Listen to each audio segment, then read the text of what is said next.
Hello. तो आज हम स्टार्ट कर रहे हैं बायोलॉजी का chapter molecular basis of inheritance. इससे पहले हम principle of inheritance and variation पढ़ चुके थे। मतलब जो इनहेरिटेंस होता है उसके जो प्रिंसिपल है वो हम देख चुके थे, मेंडल वगैरह का जो हमने पढ़ा था ना, लॉ ऑफ डोमिनेंस है ना, वो सारे पढ़ चुके हैं। ठीक है, तो आज हम पढ़ेंगे मॉलिक्यूलर बेसिस पर इनहेरिटेंस कैसे होता है, यानी कि मॉलिक्यूलर लेवल पर जो है कैरेक्टर्स या ट्रेड्स या जीन या फिर इंफॉर्मेशन कह लें, एक जनरेशन से दूसरी जनरेशन में, पेरेंट्स टू ऑफस्प्रिंग में, ठीक है, उनमें जो है जो इन्फॉर्मेशन है, जेनेटिक इन्फॉर्मेशन कैसे जाती है, किस लेवल पर जाती है, तो मॉलिक्यूलर लेवल पर जाती है, मॉलिक्यूल के बेस पर जाती है। तो वह मॉलिक्यूल है क्या, उस मॉलिक्यूल का नाम क्या है वो भी हम देखेंगे। ठीक है, वह डीएनए है। ठीक है, तो मॉलिक्यूलर लेवल पर क्या है, हमारा इनहेरिटेंस हो रहा है। ठीक है, यानी कि जेनेटिक इन्फॉर्मेशन ट्रांसफ़र हो रही है। तो ये चैप्टर हम 2 पार्ट में कंप्लीट कर लेंगे क्योंकि बड़ा है, समझने में वो सारी प्रोसेस समझनी है हमें, कैसे उनमें जो है इंफॉर्मेशन का डुप्लीकेशन होता है, यानी कि रेप्लिकेशन वगैरह होता है, कैसे ट्रांसफ़र होती है। ठीक है, कैसे उनका एक्सप्रेशन होता है, आरएनए क्या है, डीएनए क्या है, सारी डिटेल में हम पढ़ेंगे इसको। ठीक है, तो ये चैप्टर इम्पोर्टेंट है और ये समझने लायक चैप्टर है। ठीक है, तो धैर्य से पढ़ें, इसे कंप्लीट करते हैं, 2 पार्ट में कंप्लीट करेंगे। ठीक है, आज हम देखते हैं शायद ट्रांसक्रिप्शन तक कंप्लीट कर लें। ठीक है, मॉलिक्यूलर बेसिस ऑफ इनहेरिटेंस, इसमें जो न्यूक्लिक एसिड है वही मॉलिक्यूलर बेसिस है इनहेरिटेंस का। न्यूक्लिक एसिड ये 2 प्रकार का होता है, DNA and RNA. Deoxy ribo nucleic acid, ribo nucleic acid. Deoxy मतलब एक ऑक्सीजन जो राइबो शुगर है उससे निकल जाता है। आगे सारे डिटेल में हम देखेंगे डीएनए की स्ट्रक्चर वगैरह, डीएनए कैसे बनता है, आरएनए कैसे बनता है। ठीक है, आप धैर्य के साथ बने रहें।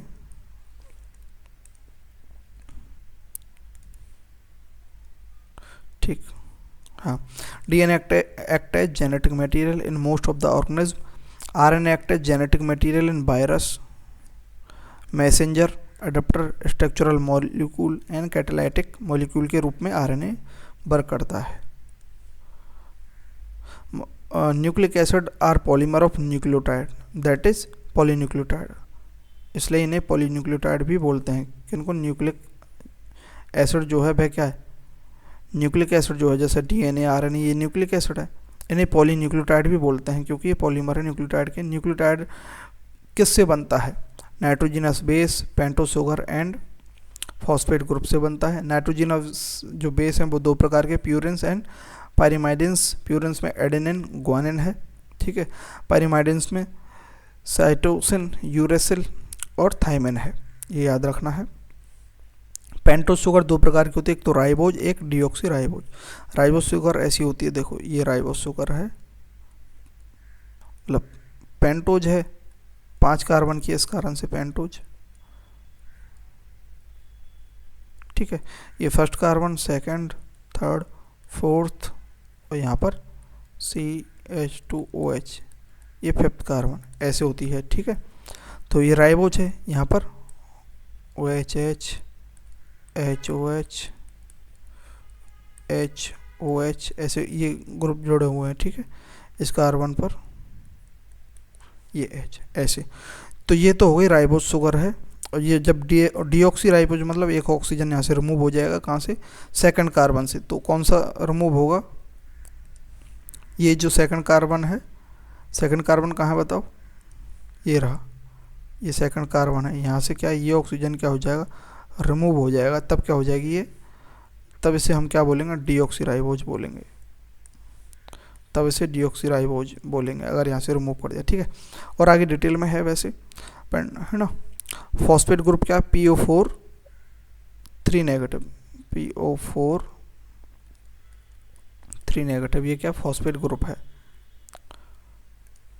ये क्या है, ये जो न्यूक्लियोटाइड है उसके अंदर होते हैं नाइट्रोजनस बेस, पेंटोस शुगर और फॉस्फेट ग्रुप, इनसे मिलकर बना होता है न्यूक्लियोटाइड। ठीक है, नाइट्रोजनस बेस और पेंटोस शुगर मिलकर न्यूक्लियोसाइड बनाते हैं, और न्यूक्लियोसाइड और फॉस्फेट ग्रुप मिल करके न्यूक्लियोटाइड बनाते हैं। आगे सारा डिटेल में है, ठीक है। हमें नोट करने की वाली बात क्या है, एडेनिन, ग्वानिन, साइटोसिन, थायमिन, ये डीएनए में होते हैं। एडेनिन और ग्वानिन तो प्यूरिन्स होते हैं, और साइटोसिन और यूरेसिल, थायमिन की जगह यूरेसिल होता है किसमें, आरएनए में। ये बात याद रखनी है, यूरेसिल जो है आरएनए में होता है। एडेनिन, ग्वानिन, साइटोसिन, ये एडेनिन, ग्वानिन, साइटोसिन, ये तीनों आरएनए हो चाहे डीएनए हो, सब में मिलते हैं ये। तो ये यूनिवर्सल नाइट्रोजिनस बेस है। लेकिन जो साइटोसिन है, साइटोसिन, अगर हम केवल साइटोसिन को देखें, प्यूरिन्स तो सब में मिलते हैं, ये प्यूरिन्स है, एडेनिन ग्वानिन ये प्यूरिन्स है, ठीक है। और साइटोसिन जो है वह यूनिवर्सल पायरिमाइडिन्स है, ठीक है, जो दोनों डीएनए और आरएनए प्रेजेंट होता है। लेकिन जो थायमिन और यूरेसिल ये अलग अलग होते हैं। थायमिन जो किस में होता है, डीएनए में होता है, और यूरेसिल किस में होता है, आरएनए में होता है। ये बात याद रखने वाली बात है। Nitrogenous base and pentose sugar together called nucleoside, ठीक है। Nucleosides and phosphate group together called nucleotide. Polymer of nucleotide is called polynucleotide. Formation of nucleoside, a nitrogenous base linked with OH of first carbon of pentose sugar by N-glycosidic linkage and form nucleoside। देखो ये pentose sugar है, ठीक है, जैसा कि हमने बनाया था। ये फर्स्ट कार्बन है, यहाँ पर OHH, ये second H, OH, H, OH, और यहाँ ये H और CH2OH, ये है, ये फिफ्थ कार्बन है, ठीक है। तो ये क्या है, पेंटोस शुगर है। पेंटोस शुगर के फर्स्ट कार्बन के OH जो ग्रुप है उससे क्या है, नाइट्रोजिनस बेस अटैच हो जाते हैं। और किस बॉन्ड के साथ अटैच होते हैं, जिस बॉन्ड के साथ अटैच होते हैं उसे बोलते हैं एन ग्लाइकोसिडिक लिंकेज बोलते हैं। ये क्या है, ये फर्स्ट कार्बन के OH ग्रुप पर क्या जुड़ जाते हैं, नाइट्रोजिनस बेस जुड़ जाते हैं, जैसे प्यूरिन्स, पायरिमाइडिन्स जो भी हैं वो। तब उसे पेंटोस शुगर के साथ जुड़ने के बाद क्या बन जाता है, न्यूक्लियोसाइड बन जाता है। और ये जो बॉन्ड है ये क्या है, एन ग्लाइकोसिडिक लिंकेज है, ये नाइट्रोजिनस बेस है, ये न्यूक्लियोसाइड बन गया। अब ये दो प्रकार से बन सकता है। अगर ये राइबोज शुगर है तो आरएनए का न्यूक्लियोसाइड, और डीऑक्सीराइबोज है तो डीएनए का न्यूक्लियोसाइड बनता है। अब बस इसमें हम फॉस्फेट ऐड कर देंगे तब न्यूक्लियोटाइड बन जाएगा। Name of nucleosides, adenosine, adenine अगर जुड़ती है पेंटोज के साथ तो एडिनोसिन। और पेंटोज शुगर दो प्रकार की है, पेंटोज जो है दो प्रकार की है, राइबोज और दूसरी है डीऑक्सीराइबोज। तो राइबोज शुगर से अगर अटैच होंगे एडेनिन तो उसे एडिनोसिन, और डीऑक्सीराइबोज से तो डीऑक्सी एडेनोसिन। ग्वानोसिन, डीऑक्सी का ग्वानोसिन, ग्वानिसिन जो क्या है, नाइट्रोजनस बेस है, राइबोज से अगर अटैच है तो ग्वानोसिन, और डीऑक्सी थे तो डीऑक्सी ग्वानोसिन। ऐसे ही यहाँ पर ये बात याद रखनी है। साइटिडिन, साइटोसिन जो है, देखो साइटोसिन जो है, यहाँ साइटोसिन है, ठीक है। तो साइटोसिन जैसे उससे अटैच होती है किससे,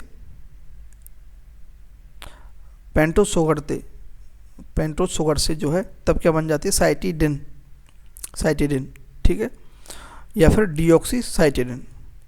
एक्चुअली में इसका नाम क्या था पहले, ये न्यूक्लियोसाइड है। साइटिडिन क्या है, न्यूक्लियोसाइड है, ना कि नाइट्रोजिनस बेस है। और अब आते हैं हम मेन बात पर, डीऑक्सी थाइमिडिन। थाइमिन क्या बन जाती है, थाइमिडिन।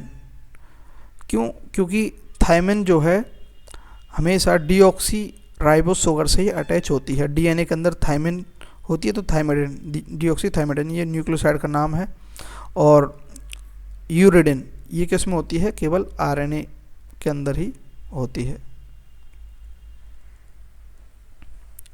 ठीक।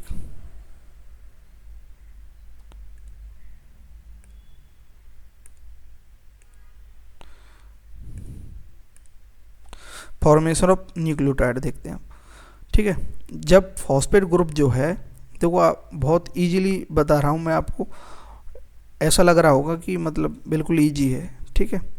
जब फॉस्फेट ग्रुप लिंक होता है to OH of fifth carbon of nucleoside by phosphoester linkage a nucleotide is form, ठीक है। अब ये न्यूक्लियोसाइड बन गया। न्यूक्लियोसाइड में क्या, फर्स्ट कार्बन पर क्या नाइट्रोजनस बेस है, ये सेकंड, ये थर्ड, ये फोर्थ और ये फिफ्थ।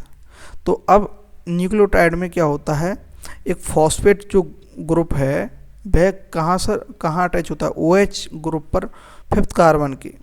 तो ये फिफ्थ कार्बन का ये OH ग्रुप है, इस पर क्या है फॉस्फेट ग्रुप अटैच हो जाता है, तब उसे क्या बोल देते हैं हम, न्यूक्लियोटाइड बोल देते हैं। और जो फॉस्फेट ग्रुप अटैच होता है जिस बॉन्ड से, उसे क्या बोलते हैं, फॉस्फोएस्टर लिंकेज बोलते हैं, ठीक है, फॉस्फोएस्टर लिंकेज बोलते हैं। तो ये फॉस्फेट यहाँ फिफ्थ कार्बन के OH की जगह यहाँ फॉस्फेट आ गया, ठीक है। तो ये क्या बन गया, अब फर्स्ट कार्बन पर क्या नाइट्रोजनस बेस है, फिफ्थ कार्बन पर क्या फॉस्फेट है, ये क्या है, न्यूक्लियोटाइड है। क्या है ये, न्यूक्लियोटाइड। तो यहाँ तक हमने न्यूक्लियोटाइड बना दिया। अब हमें DNA या फिर RNA बनाना है, तो वह क्या है, पॉलीन्यूक्लियोटाइड, यानी कि न्यूक्लियोटाइड्स की चेन, तो वो DNA या RNA बन जाएगा। अब नेम ऑफ न्यूक्लियोटाइड देखते हैं, वो क्या था, एडिनोसिन, क्या था, न्यूक्लियोसाइड। अब इसमें एक फॉस्फेट जोड़ा है, एक का मतलब होता है मोनो, दो का मतलब होता है डाई, तीन का मतलब होता है try, mono di tri quad, ऐसे होता है ना, ये साइंस की गिनती है, ठीक है, काउंटिंग है। तो एक फॉस्फेट ग्रुप अटैच हो रहा है तो मोनो आएगा। और ये न्यूक्लियोटाइड क्या था, न्यूक्लियोसाइड क्या था, जो भी यहाँ नाइट्रोजनस बेस जुड़ा हुआ है उसी से इसका नाम है। एडेनिन जोड़ा है तो एडिनोसिन या फिर डीऑक्सी एडिनोसिन, तो ऐसे ही।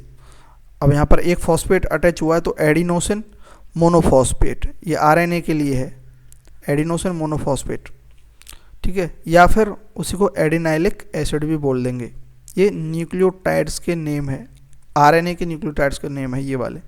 ग्वानोसिन मोनोफॉस्फेट बोल सकते हैं, GMP, या फिर ग्वानिलिक एसिड, साइटिडिन मोनोफॉस्फेट बोल सकते हैं, या फिर cytidylic acid. Uridine monophosphate, UMP, या फिर यूरिडाइलिक एसिड। इसमें थाइमिन तो होता नहीं है, यूरेसिल होता है।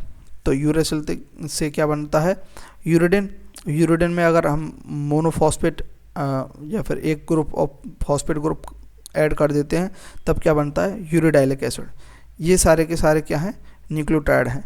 और इनके ये आगे का नाम क्या है, ये वाले, ये क्या है बताओ, न्यूक्लियोसाइड है।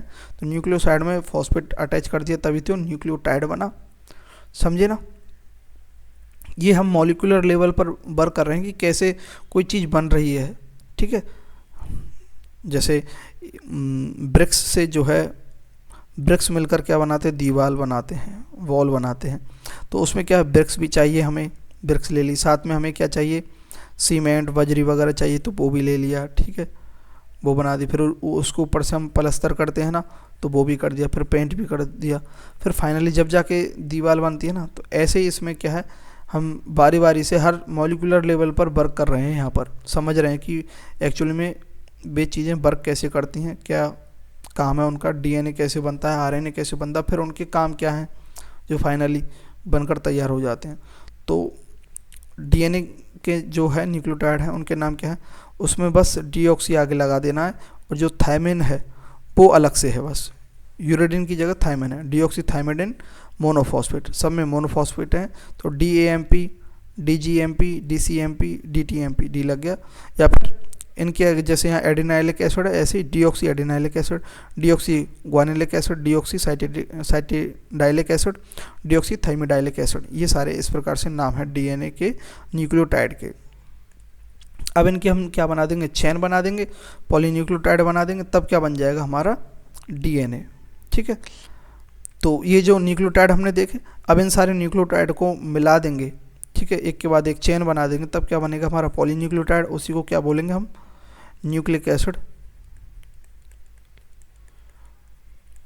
और पॉलीन्यूक्लियोटाइड को न्यूक्लिक एसिड बोलते हैं। अब न्यूक्लिक एसिड कौन सा है, RNA का है या डीएनए का है। डीएनए आरएनए पेंटोस शुगर पर बेस है बस। अगर डीऑक्सी राइबोज वाली शुगर है तो वह क्या बनेगा, डीएनए बनेगा, डीऑक्सी राइबो न्यूक्लिक एसिड। ठीक है, तो 2 nucleotides are linked through 3' to 5' phosphodiester linkage to form dinucleotide. More such nucleotides join in such manner and form polynucleotide. तो ये न्यूक्लियोटाइड कैसे अटैच होते हैं, 3' to 5', और उनके बीच का जो बॉन्ड है उसे क्या बोलते हैं, फॉस्फोडाइस्टर लिंकेज। कैसे, मैं यहाँ पर बना के बता देता हूँ। देखो जैसे हम मान लेते हैं ये क्या है, पेंटोस शुगर है। ठीक है, और ये फर्स्ट कार्बन, सेकंड, और ये थर्ड, ये फोर्थ, और इस पर फोर्थ पर फिफ्थ कार्बन। एक मिनट, एक सेकंड बस, नेक्स्ट बना रखा है या नहीं मैंने, नहीं, ठीक।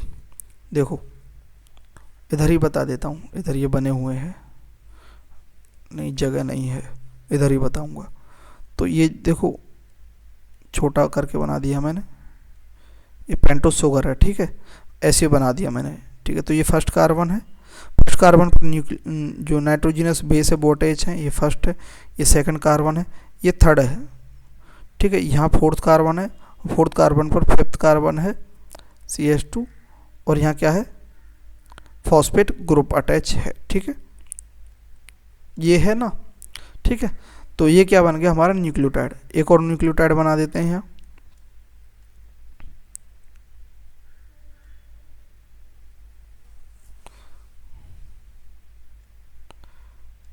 यहाँ पर वही फर्स्ट कार्बन पर, ये फर्स्ट है, सेकंड, थर्ड, फोर्थ पर, ये फोर्थ है, ये फिफ्थ CH2, और यहाँ क्या है,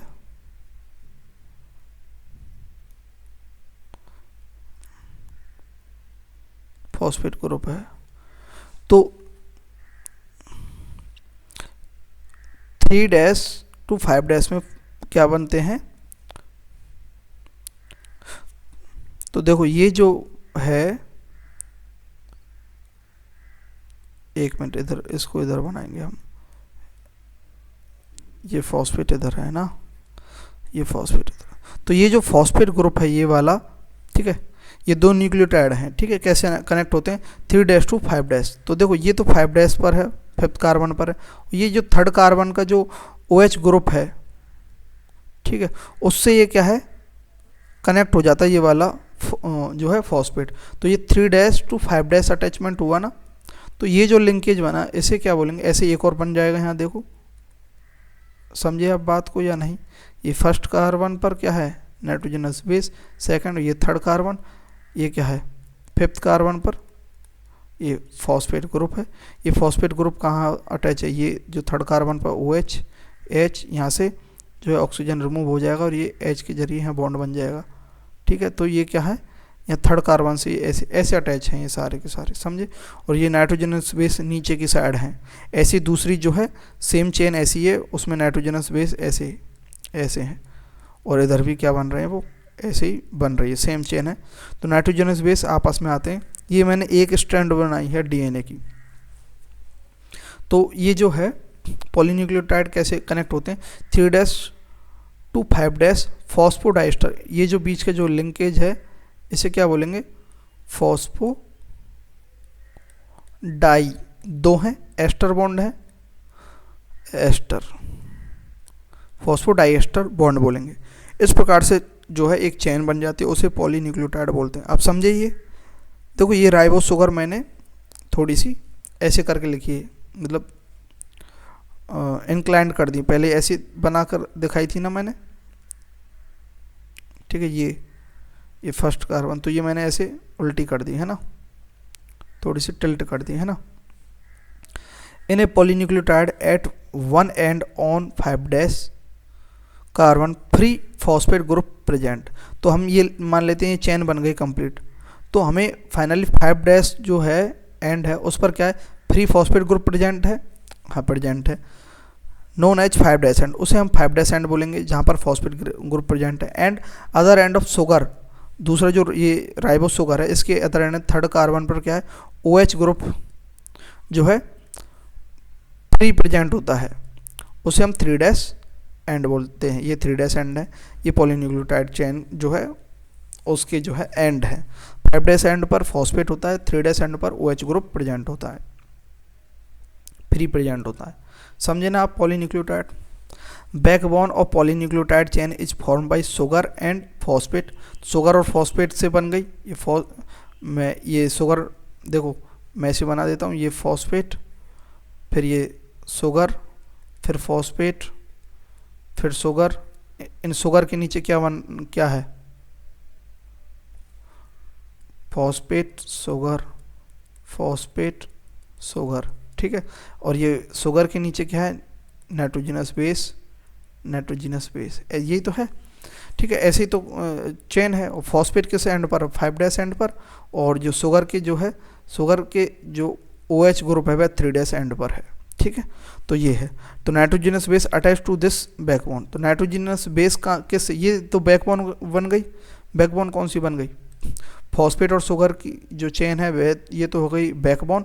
और nitrogenous base attach to this backbone, तो ये बैकबोन से नाइट्रोजनस बेस अटैच है, समझे, ठीक है।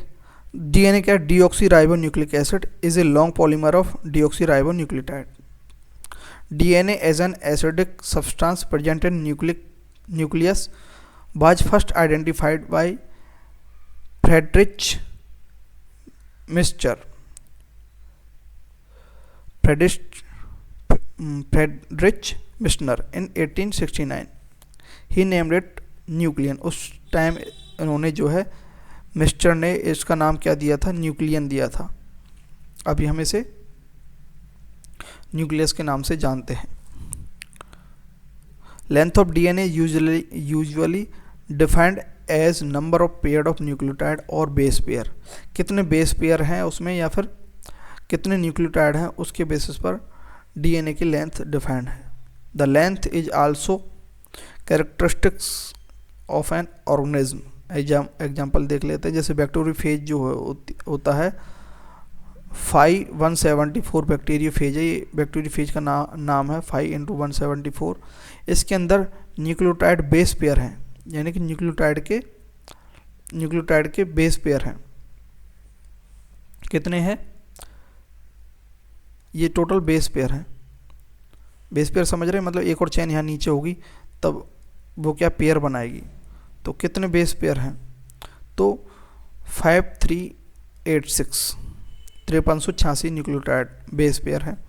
लैम्डा बैक्टीरियोफेज जो होता है उसमें कितने बेस पेयर हैं, 48,502 बेस पेयर हैं। इकोलाई के अंदर कितने बेस पेयर हैं, 4.6 × 10⁶ बेस पेयर हैं। ह्यूमन जीनोम के अंदर 3.3 × 10⁹ बेस पेयर हैं। हैप्लॉइड कंटेंट के अंदर, डिप्लॉइड के अंदर कितने हो जाएंगे, 6.6 × 10⁹ वो ही है, सीधी सी बात है, ठीक है। तो ये इतने बेस पेयर होते हैं। इससे हम अनुमान कर सकते हैं कि कितनी, ये बेस पेयर का मतलब नाइट्रोजनस जो बेस हैं उनके कितने पेयर बन रहे हैं। ये डबल हेलिकल स्ट्रक्चर होती है ना DNA की, तो आपस में बेस जो है डबल बॉन्ड बना लेते हैं, ट्रिपल बॉन्ड डबल बॉन्ड बना लेते हैं। वो आगे हम देखेंगे चारगॉफ लॉ में। तो यहाँ तक आप समझे। These form polynucleotide chain.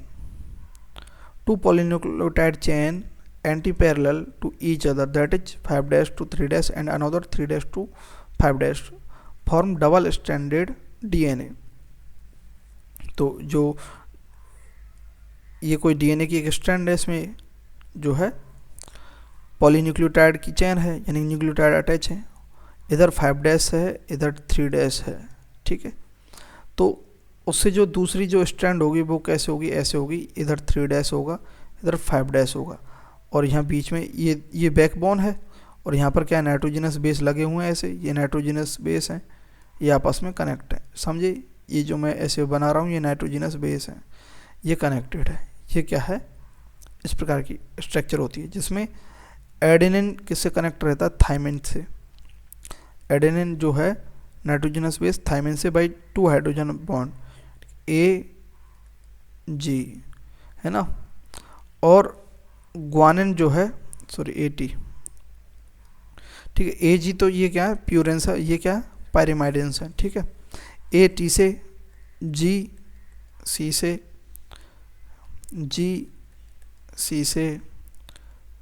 AT से GC से ट्रिपल बॉन्ड के साथ, ठीक है। AT से डबल बॉन्ड के साथ, ऐसे ये कनेक्टेड होता है। इस प्रकार से ये है, ठीक है। तो ये आपस में बॉन्डेड रहते हैं। तो ये क्या बन गए? बेस का पेयर बन गए, तो बेस पेयर, ठीक है। ये कहाँ पर है? ये जैसे A यहाँ पर है और T यहाँ पर है, G यहाँ पर है, C यहाँ पर है। समझे ना आप बात को? G यहाँ पर है, C यहाँ पर है, A यहाँ पर है, T यहाँ पर है। ऐसे ही कनेक्टेड है, ऐसे, ठीक है। बैकबोन के नीचे क्या है? नाइट्रोजनस बेस लगे हुए हैं और बेस का क्या बन रहा है? पेयरिंग हो रही है, अटैच हो रहे हैं वो हाइड्रोजन बॉन्ड से।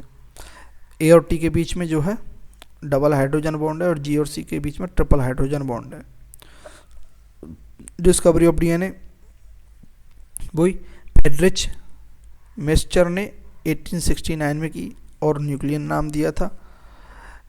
विल्किंस एंड फ्रैंकलिन ने एक्स-रे डिफ्रैक्शन डाटा प्राप्त किया था DNA का। इरविन चारगॉफ्स लॉ उसके अकॉर्डिंग क्या? डबल स्टैंडर्ड DNA जो है ना, the ratio between ANT and GNC are constant and equal. ये चारगॉफ ने दिया था कि जो डबल स्टैंडर्ड DNA है ना, उसके अंदर एडेनिन और थायमिन AT जो दोनों आपस में कनेक्टेड हैं डबल बॉन्ड से, और G और C ट्रिपल बॉन्ड से कनेक्टेड हैं, इनका जो रेशो है A/T, कितनी एडेनिन है कितनी थायमिन है, वो इक्वल रहेगा कितने ग्वानिन है अपॉन कितने साइटोसिन है, वह 1 के इक्वल है। ये रेशो दिया था चारगॉफ ने, ठीक है। इरविन चारगॉफ ने ये लॉ दिया था। Based on these James Watson and Francis Crick gave the double helix model for structure of DNA in 1953 में जो है वॉटसन एंड क्रिक ने क्या दिया था? डबल हेलिक्स मॉडल दिया था DNA का। तो DNA का डबल हेलिक्स कैसे है? DNA डबल हेलिक्स की फॉर्म में है, कैसे है वो देखते हैं।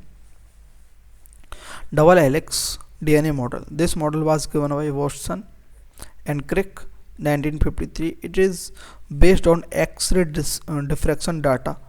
जो कहाँ से मिला था? विल्किंस एंड फ्रैंकलिन ने एक्सरे किया था DNA का, ठीक है, एक्सरे डिफ्रैक्शन डाटा। उस डाटा के बेस पर वॉटसन एंड क्रिक ने डबल हेलिक्स का मॉडल दिया था DNA का। The hallmark of this model is base pairing between 2 strand of DNA। Hallmark क्या था इसका? कि इस जो मॉडल है DNA का, कि जो बेस हैं उनके बीच में पेयरिंग हो रही है। This base pairing has was based on Chargaff's law. और ये जो बेस पेयरिंग थी चारगॉफ्स के लॉ पर बेस्ड थी, यानी कि एडेन जो प्यूरेंस है उसके सामने पायरिमाइडिन्स हैं और उनका जो रेशो है वह हमेशा कांस्टेंट है। जितने प्यूरेंस हैं उतने ही पायरिमाइडिन्स होंगे। की पॉइंट क्या है? DNA is made up of 2 polynucleotide chain where backbone is made up of sugar phosphate and nitrogenous base attach inside, ठीक है। मैंने पहले भी बता दिया, शुगर, ये फॉस्फेट शुगर फॉस्फेट की चेन बनी हुई है ये, है ना, और नाइट्रोजनस बेस इनसाइडली अटैच है यहाँ। ये नाइट्रोजनस बेस शुगर पर नाइट्रोजनस बेस ऐसे हैं, ठीक है। Both chain are antiparallel, 2 chain है। इधर क्या होगा फिर? एस फॉस्फेट एस, ऐसे एंटी पैरेलल है। इधर फॉस्फेट फ्री है, इधर OH फ्री है, तो इधर OH फ्री रहेगा एंटी पैरेलल। ये 5' to 3' है। तो दूसरी जो चेन इससे कनेक्टेड है वह क्या है? 3' to 5' है, एंटी पैरेलल है एक दूसरे के। तभी तो ये बेस पेयर जो अटैच रहते हैं। एडेनिन के सामने जो कौन सा आना चाहिए?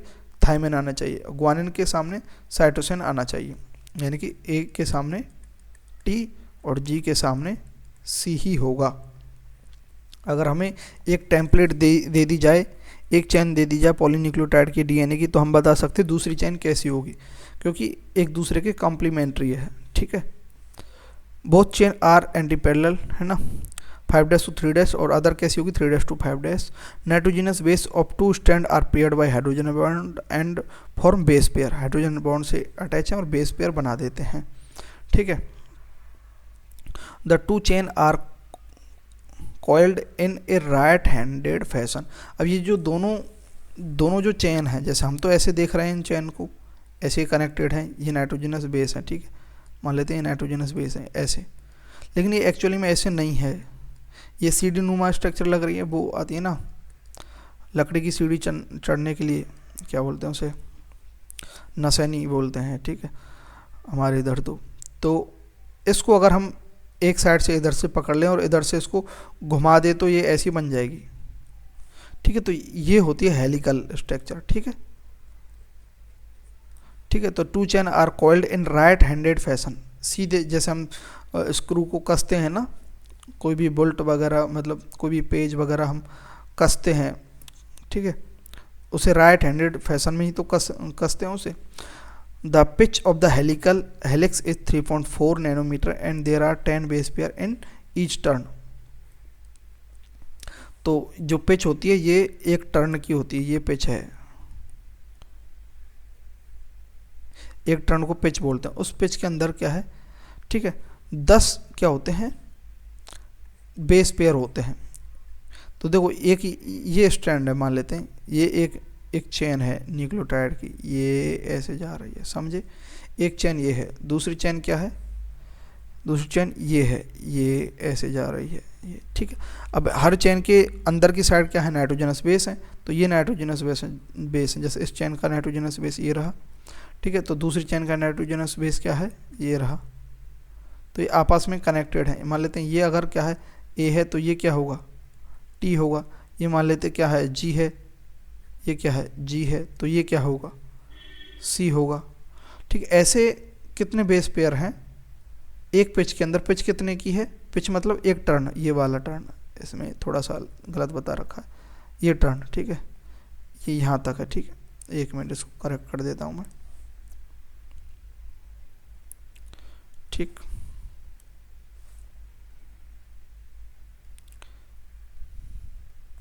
ठीक है, तो उनके बीच में क्या है, distance between base pair, 10 base pair हैं यहाँ पर, इस छोटी सी डिस्टेंस के अंदर 10 पेयर हैं, तो 10 बेस पेयर हैं, उनके बीच का डिस्टेंस क्या होगा, मान लेते हैं हम ये दे रखा है डिस्टेंस के बीच में 10 बेस पेयर हैं। ठीक है, इसकी डिस्टेंस कितनी है, 3.4 नैनोमीटर। तो दो बेस पेयर के बीच की डिस्टेंस कितनी होगी, 3.4 डिवाइड बाई 10, क्योंकि 10 है इसके अंदर, तो कितनी हो गई, 0.34 नैनोमीटर। तो बेस पेयर के बीच की डिस्टेंस 0.3 नैनोमीटर होती है। और जो बेस पेयर होते हैं वो कैसे अटैच होते हैं, ये जो दोनों अटैच हैं, ये क्या है, यहाँ पर क्या है, हाइड्रोजन बॉन्ड होता है। ठीक है, स्टैटिंग बेस पेयर है, स्टैकिंग बेस पेयर है ना। There is 0.34 nanometre distance between 2 base pair in DNA helix, 1 turn 360 degree, 2 turn 2 turn 720। ठीक है, ऐसा होता है। Stability of DNA helical structure क्या है, हाइड्रोजन बॉन्ड होते हैं बिटवीन नाइट्रोजनस बेस, एक तो ये स्टेबिलिटी है। स्टैकिंग बेस पेयर होते हैं। ठीक है, ये यहाँ तक हमारा जो है डीएनए की हमने स्ट्रक्चर देख लिया, डीएनए हमारा बन गया। अब हम स्टार्ट करेंगे डीएनए का फंक्शन, वर्क वगैरह क्या है। तो सेंट्रल डॉगमा देखते हैं। सेंट्रल डॉगमा एक प्रकार से फंक्शन ही है डीएनए का। In molecular biology Francis Crick postulate the central dogma, क्या है, ये यूनिवर्सल रूल है। एक सेंट्रल डॉगमा क्या है, एक प्रकार से डीएनए का एक काम करने का तरीका, उसका नाम दे दिया सेंट्रल डॉगमा, सीधी सी बात है ना। It state that the genetic information flows from DNA to RNA to protein, यानी कि डीएनए कैसे वर्क करता है, डीएनए से आरएनए बनेगा, फिर आरएनए से प्रोटीन बनेगा, ये है प्रोसेस। डीएनए हमने बना लिया, आरएनए हमने बना लिया, आरएनए से प्रोटीन बनती है। ठीक है, डीएनए से आरएनए बनता है, तो ये क्या है, सेंट्रल डॉगमा है बस। ठीक है, यानी कि जेनेटिक इन्फॉर्मेशन कैसे ट्रांसफ़र होती है, कैसे फ्लो होती है, कैसे चलती है, तो डीएनए से आरएनए, आरएनए से प्रोटीन, ऐसे जाती है। तो सबसे पहले क्या होता है, डीएनए है, ये डीएनए का क्या होगा, रेप्लिकेशन होगा। रेप्लिकेशन होगा मतलब और एक और डीएनए बन जाएगा। फिर उसके अंदर क्या होगा, ट्रांसक्रिप्शन होगा। ट्रांसक्रिप्शन मतलब डीएनए की एक स्ट्रैंड है, 2 स्ट्रैंड है डीएनए की, ठीक है। तो एक स्ट्रैंड जो है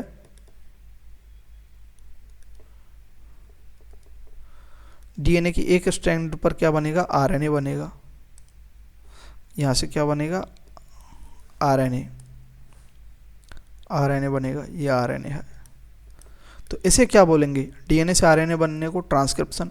फिर आरएनए जो है, आरएनए से क्या बनेगा, प्रोटीन बनेगा, उसे क्या बोलेंगे, ट्रांसलेशन बोलेंगे। ठीक है, समझे आप बात। और जो ह्यूमन सेल होती है उसके अंदर जो है 2.2 मीटर का क्या होता है, डीएनए होता है।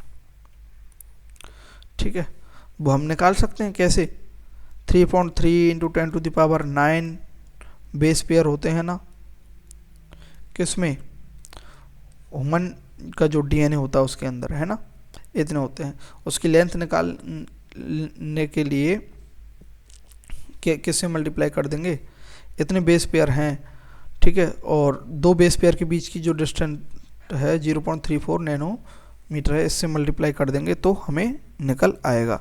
Transcription is the process of copying DNA to RNA, ठीक है। Translation process decodes RNA to specify the amino acid sequence of a protein. In some viruses, flow of information is in reverse direction, है ना, that is RNA to DNA, that is known as reverse transcription. Virus में क्या होता है, RNA से क्या बनता है, DNA बन जाता है, उल्टा हो जाता है, तो उसे रिवर्स ट्रांसक्रिप्शन बोलते हैं। ठीक, नेक्स्ट चलते हैं।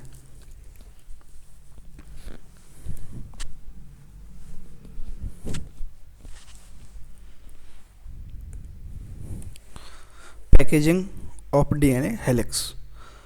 Packaging of DNA is condensation and keeping very long DNA is in small area in nucleus. अब देखो, जैसे आप सोचो 2.2 मीटर का जो है डीएनए है और हमारी सेल कितनी छोटी है, ठीक है। छोटी सी सेल के अंदर 2.2 मीटर का डीएनए कैसे आएगा, तो उसे ही हम क्या बोलते हैं, पैकेजिंग। तो पैकेजिंग कैसे होती है डीएनए की, length of DNA of single cell 6.6 × 10⁹ into 0.3 nanometre को हमने मीटर में कन्वर्ट किया। इसको सॉल्व करेंगे तो ये ह्यूमन की सेल के अंदर जो ह्यूमन डीएनए ना, उसकी लेंथ आती है 2.2 मीटर आती है। साइज ऑफ न्यूक्लियस कितना होता है, 10⁻⁻6 मीटर। इतना छोटा न्यूक्लियस है, उसके अंदर इतनी बड़ी जो डीएनए है, इतने लेंथ का डीएनए, वो कैसे आएगा। तो उसके लिए हम क्या पढ़ते हैं, पैकेजिंग। तो वो पैकेज कैसे रहता है, पैक्ड कैसे रहता है डीएनए। तो 2 प्रकार की सेल्स होती हैं, प्रोकैरियोटिक एंड यूकैरियोटिक।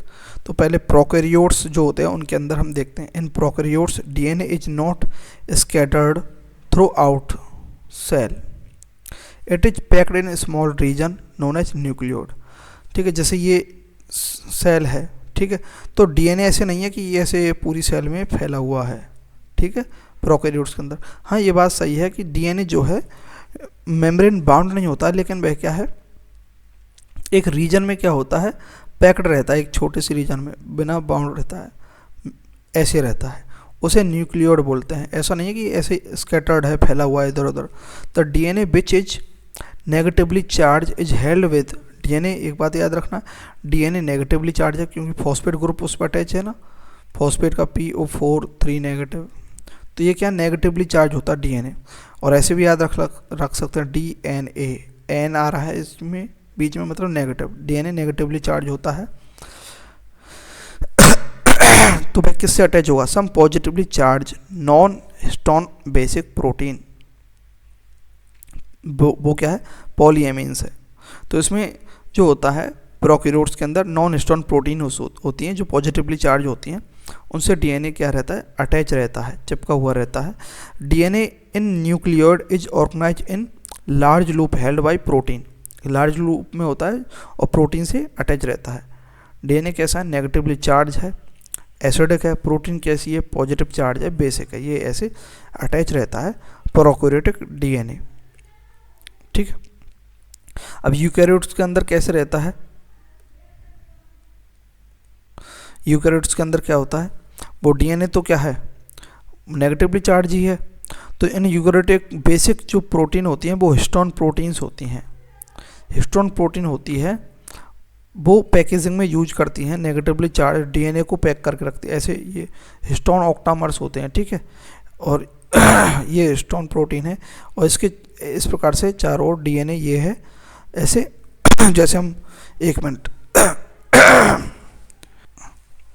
जैसे हम चरखी के ऊपर जो धागा लपेटते हैं ना, ऐसे ही एक प्रकार से ये हिस्टोन के ऑक्टामर होते हैं बहुत सारे, ऐसे इस प्रकार से इस पर अटैच रहता है ये ऑक्टामर, ऐसे इस पर जो है इसके ऊपर लपेटा हुआ रहता है ये, ठीक है, हिस्टोन के ऊपर। और कुछ नॉन हिस्टोन प्रोटीन भी होती हैं। तो डीएनए इस प्रकार से पैक्ड रहता है यूकैरियोट्स के अंदर। हिस्टोन प्रोटीन कैसी होती है, पॉजिटिव चार्ज बेसिक प्रोटीन होती है which is rich in basic amino acid. कौन कौन से बेसिक अमीनो एसिड, लाइसिन और आर्जिनिन, ये बात याद रखनी है। हिस्टोन प्रोटीन में कौन से होते हैं, lysine and arginine. There are 5 type of histone protein, जैसे H1, H2A, H2B, H3, H4। तो 5 टाइप की क्या होती है, हिस्टोन प्रोटीन होती है। ऑक्टामर क्या होते हैं, H2A, H2B, H3, H4, 2 of each. हर एक से दो अगर लेंगे हम, दो प्रोटीन लेंगे और ऑर्गेनाइज कर देंगे एक यूनिट में, तो 8 मॉलिक्यूल्स का एक मॉलिक्यूल बड़ा ऑक्टामर बन जाएगा, उसे ऑक्टामर बोलते हैं, ठीक है। तो सीधी सी बात है, हिस्टोन का ऑक्टामर होता है H1 को छोड़कर H2A, H2B, H3, H4, ठीक है। हिस्टोन ऑक्टामर बन जाता है, उस पर क्या है, क्या अटैच हो जाते हैं, डीएनए रैप हो जाता है ऐसे। ये हिस्टोन ऑक्टामर्स हैं, इनके ऊपर डीएनए रैप हो जाता है इस प्रकार से। और डीएनए रैप हो जाता है तब क्या बनता है, न्यूक्लियोसोम। न्यूक्लियोसोम क्या है, the negatively charge DNA is wrapped around the positive charge histone octamer to form a structure called nucleosome.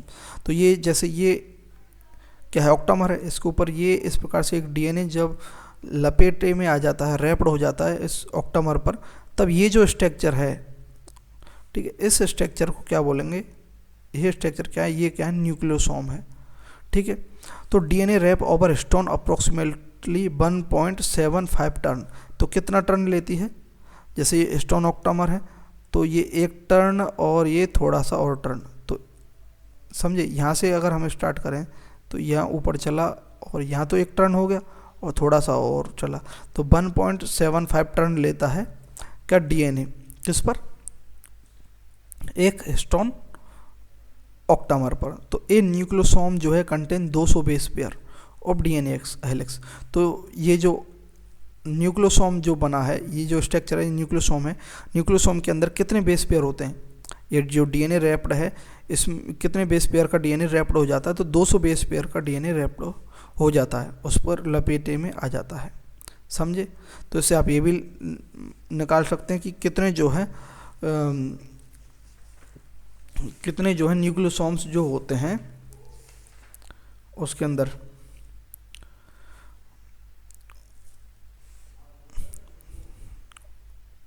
एक जो ह्यूमन सेल्स होती है उसके अंदर, तो ये आप निकाल सकते हैं। जैसे कि 6.6 × 10⁹ ये बेस पेयर होते हैं।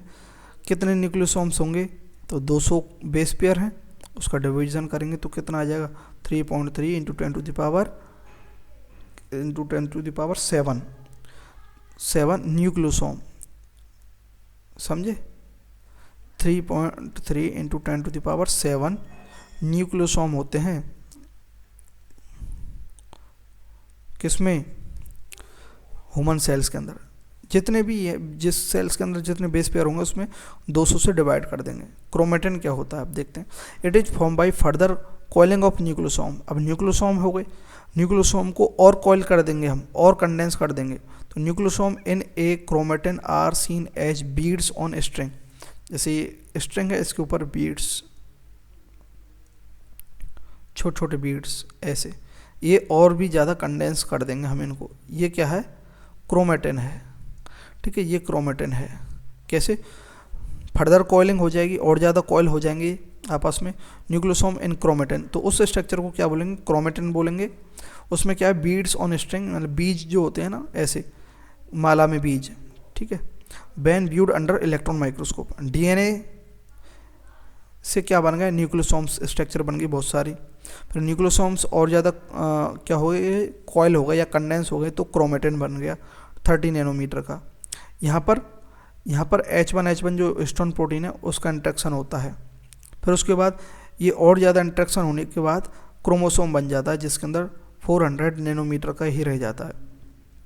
देखो 2.2 मीटर से 1400 नैनोमीटर पर आ गया है ना। तो अब जो क्रोमेटिन है, क्रोमेटिन दो प्रकार की होती है, यू क्रोमेटिन एंड हेटेरोक्रोमेटिन। क्रोमेटिन जो है, यू क्रोमेटिन जो है वह थोड़ी सी खुली हुई रहती है, क्योंकि ट्रांसक्रिप्शन होता है उसके अंदर, ट्रांसक्रिप्शनली मोर एक्टिव है, ठीक है। और हेटेरोक्रोमेटिन ज़्यादा कॉइलिंग होती है, उसमें ट्रांसक्रिप्शन नहीं होता है, ट्रांसक्रिप्शनली लेस एक्टिव होती है। तो euchromatin less coiling, less stone, less DNA होता है उसके अंदर, टाइटली स्टैंड होती है, लाइटली स्टैंड होती है, यानी कि गहरी नहीं होती। अगर उसको स्टैंड करके देखेंगे तो लाइट कलर देखेगा यूक्रोमेटिन में। इसका यूज हम आगे देखेंगे कि यूक्रोमेटिन क्यों होती है हेटेरोक्रोमेटिन। एक्चुअली में मैक्सिमम अमाउंट हेटेरोक्रोमेटिन के रूप में रहता है डीएनए का, जब वो ट्रांसक्रिप्शन करता है। धीरे धीरे छोटा छोटा सा पार्ट खुल करके यूक्रोमेटिन में वह ट्रांसक्रिप्शन कर सकता है।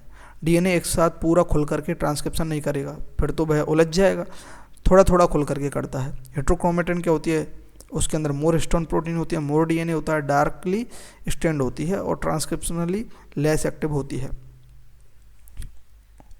ठीक है। तो यहाँ तक हमने देख लिया। अब आते हैं क्रोमोसोम पर। फिफ्थ क्रोमोसोम क्या है, क्रोमेटिन और ज़्यादा कंडेंस हो जाती है, हेटेरोक्रोमेटिन के बाद और ज़्यादा कंडेंस हो जाएगी, और जो पैकेजिंग है in form of addition protein, non histone chromosomal protein जो होती हैं वो क्रोमोसोम बनाते हैं। अब तक हिस्टोन प्रोटीन का काम था, अब और प्रोटीन आ जाती हैं, वो नॉन हिस्टोनिक होती हैं, नॉन हिस्टोन क्रोमोसोमल प्रोटीन बोलते हैं उनको। वो और ज़्यादा कंडेंस कर देती हैं उसको, क्रोमेटिन को, तब क्या बन जाता है, क्रोमोसोम बन जाता है। It occur at the time of cell division, cell division के टाइम पर ये हम देखते हैं क्रोमोसोम जो है मेटाफेज पर हमें देखते हैं, मेटाफेजिक प्लेट पर। सेल चैप्टर में हमने पढ़ा था, इसलिए हमने सेल चैप्टर लिया था ताकि आप समझ पाएँ। There are 3.3 × 10⁷ nucleosomes in diploid human cells, जो हमने देखा था, ठीक है। हैप्लॉयड में इसका जस्ट आधा हो जाएगा, है ना।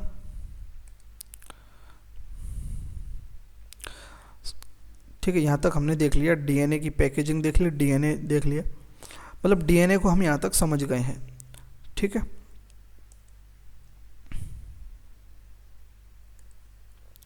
The search of genetic material, अब यहाँ तक तो हमने डीएनए समझा है, लेकिन उससे समझने से पहले जो प्रोसेस हुई थी वो क्या थी, ये जानना कि एक्चुअली में जेनेटिक मटेरियल क्या है। ये तो हम चैप्टर में पढ़ रहे हैं, लेकिन सिक्वेंसली तो हम देखेंगे, पहले तो हमें पता ही नहीं था ना कि डीएनए है जेनेटिक मटेरियल, या प्रोटीन है, या आरएनए है, क्या है। तो पहले क्या हुआ था, सर्च हुई थी किसकी, जेनेटिक मटेरियल की, ठीक है।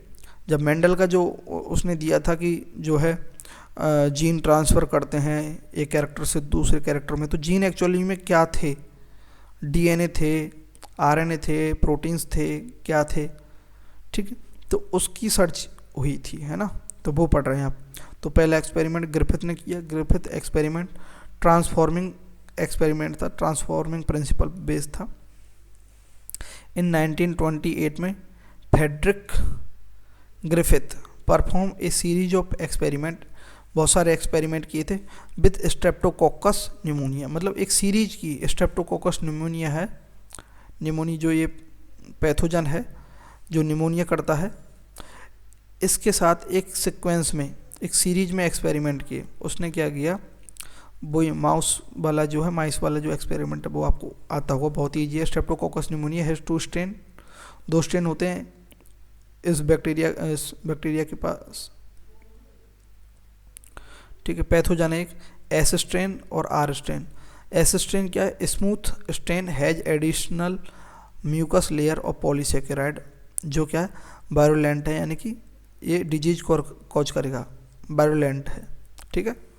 एस स्ट्रेन स्मूथ है और म्यूकस लेयर होती है पॉलीसेकेराइड की। आर स्ट्रेन रफ स्ट्रेन है, नो लेयर ऑफ म्यूकस, तो नो वायरुलेंट है, ठीक है।